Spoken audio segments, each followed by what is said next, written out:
There are many FNAF players out there that can beat fan games and their max mode with ease and skill way beyond an average person's capabilities. If you think to yourself that they must be so gifted, I'm never going to be as great of a player as they can be, you are wrong. Being good at FNAF can be learnt like most skills, such as sports or creating art. In this video, I will tell you how you can also get good at playing FNAF. These are the same techniques that me, along with many of the top players of the FNAF community use. Let us begin. Step 1. Practice makes progress. Nobody was ever born a master at any skill. The same can be said to FNAF as well. When you start playing for the first time, it will be common that you'll mess up many times, even on the easiest fan games out there. This can be heavily frustrating, but the reality is, you cannot be perfect.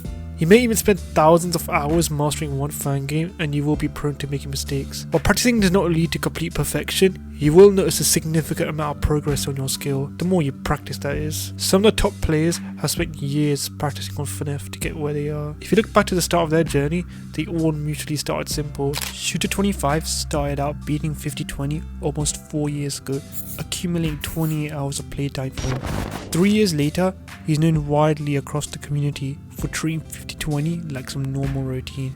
Costa Vesta started out in 2015, playing to the likes of Sonics and Warriors. 9 years later, he's beaten the Jolly 2 max mode.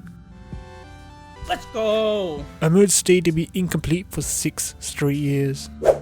I started my journey in 2018, struggling to even play FNAF 2. 6 years later, I'm confident in beating some of the top 20, but I'm still far from perfect. How will you start your journey? Step 2. Starting out easy. This may sound like a joke, but starting out easy for new players is like climbing a mountain for the first time. They'll find it comparably difficult as skilled players will find harder fan games. Doing relatively easy fan games is a great way to practice your strategizing and dexterity skills. Easier games give you a bigger opportunity to make many silly mistakes, so you won't feel like you are being pushed around. So what game should you start out with? Personally, I would recommend to start off with the mainline FNAF series from FNAF 1 to 6. Ultimate Custom Night would be a bit too challenging for beginner players, so I would recommend to try some of the Fanverse series next, such as Candies or Flumpties. For intermediate players, I would recommend going for The Joy of Creation, then use Ultimate Custom Night as a gateway for harder games. All these games I've listed have tons of guides all over YouTube that deduce how freebie these games are. All you need to do is take action. By the way, if you made it this far into the video, which I know some of you have, then I would appreciate it if you've subscribed and liked the video. I make tons of content and guides related to FNAF, in case that is what you'd like to see. Now let's get back onto the video. Step 3. One goal at a time. Many players will have a compulsive habit of skipping to one fan game to the other, easily giving up when they find out about how much work needs to be done for completion. Stop. You are not going to improve in the long run this way. The reason you give up without even being halfway through is due to heavy pressure from cramming together as many fan games that you want to complete, and this blinds our success.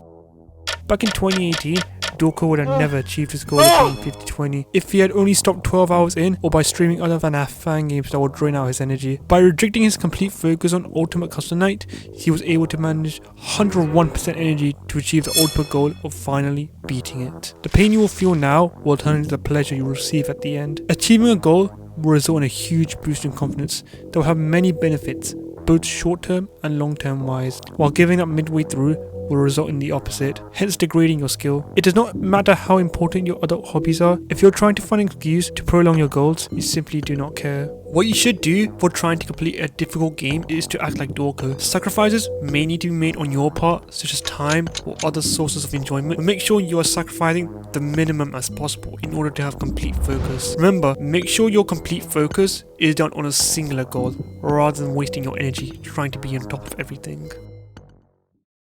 Step 4. Your setup. As in your PC setup. If you have a bad setup like I used to, then unfortunately you're not going to get very far. Low FPS is absolutely fatal for your performance. This does not mean FNAF becomes impossible. You will give yourself a harder time if you have a PC that can barely run Paint. Especially considering there are many fan games that have timer systems that have different dependencies on either FPS or real time. Real time is unaffected by your setup, but stuff like animations are mostly dependent on FPS. I had a comment one time regarding Obelisk Castle. They state they were struggling, not because of the difficulty of the mode, but because how their computer was not able to process animations fast enough to keep up with the animatronics' timers. A problem I had no control over. So what setup should you use? For your CPU processor, I recommend anything above AMD Ryzen 5 or Intel Core i5.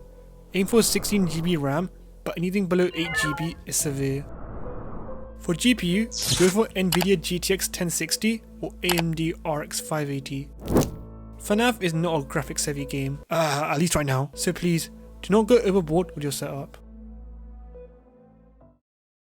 Finally, step 5. Have fun.